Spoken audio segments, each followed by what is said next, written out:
HSC পরীক্ষার আর মাত্র আড়াই মাস বাকি। রাজধানীর অনেক বেসরকারি কলেজে এই সুযোগে চলছে টিসি বাণিজ্য। এইচএসসি নির্বাচনী পরীক্ষায় অকৃতকার্যদের বদলির কথা বলে হাতিয়ে নেওয়া হচ্ছে লাখ টাকারও বেশি। শিক্ষা বোর্ড বলছে টিসি নেয়ার নির্ধারিত ফি ৬০০ টাকা ও কলেজের সর্বোচ্চ ৬ মাসের বেতনের বাইরে অতিরিক্ত অর্থ আদায়কারীদের বিরুদ্ধে ব্যবস্থা নেওয়া হবে। বিস্তারিত পিঙ্কি আক্তারের রিপোর্টে। চারতলা এ বাড়িটি দেখে আবাসিক ভবন মনে হলেও এটি রাজধানীর নিকুঞ্জে রেসিডেন্সিয়াল ল্যাবরেটরি কলেজ।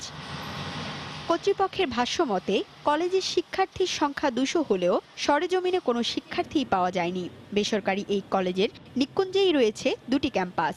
কলেজের শিক্ষার্থীদের অভিযোগ, এখানে তাদের জন্য নেই কোনো শিক্ষার পরিবেশ, তাই টিসি নিতে চাচ্ছেন তারা। তবে টিসি দিতে কলেজ দাবি করছে লাখেরও বেশি টাকা। টিসি আবেদন করার পর তারা আমাকে টিসি দিতেছে না। টিসি নিতে চাচ্ছে, এখন আমাদের কাছে ১,২৬,০০০ টাকা যাচ্ছে। টিসির বিষয়ে টাকার অঙ্ক প্রথমে এড়িয়ে যাবার চেষ্টা করলেও পরে ক্যালকুলেটর হিসেব করে ৮৪,০০০ টাকার হিসাব দেখান কলেজ কর্তৃপক্ষ। টিসি নিতে হলে আপনার কলেজের জন্য হচ্ছে ২১,০০০ টাকা টিউশন ফি, আর হোস্টেলের জন্য হচ্ছে ৬৩,০০০ টাকা, ইন টোটাল হচ্ছে ৮৪,০০০ টাকা।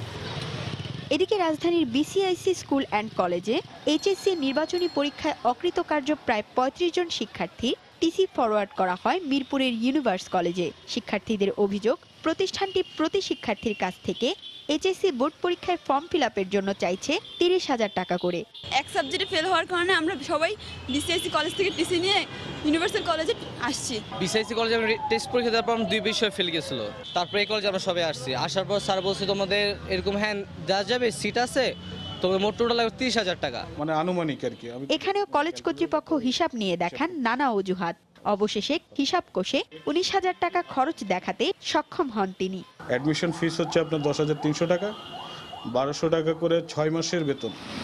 ঢাকা শিক্ষা বোর্ডের কলেজ পরিদর্শক এই টিসি বাণিজ্য বন্ধ করতে অভিযুক্ত প্রতিষ্ঠানের বিরুদ্ধে ব্যবস্থা নেয়ার কথা বলেন।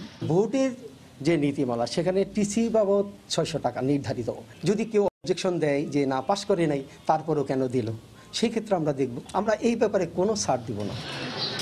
দেশে দিন দিন বাড়ছে শিক্ষার হার, সেই সাথে গড়ে উঠছে নতুন নতুন শিক্ষা প্রতিষ্ঠানও, যাদের অধিকাংশেরই নেই শিক্ষার পরিবেশ। এ ধরনের প্রতিষ্ঠানের যখন মুখ্য উদ্দেশ্য শিক্ষা সেবা না হয়ে ব্যবসা হয়, তখন তা শিক্ষার গুণগত মানকে প্রশ্নবিদ্ধ করে। পিঙ্কি আক্তার, সময় সংবাদ, ঢাকা।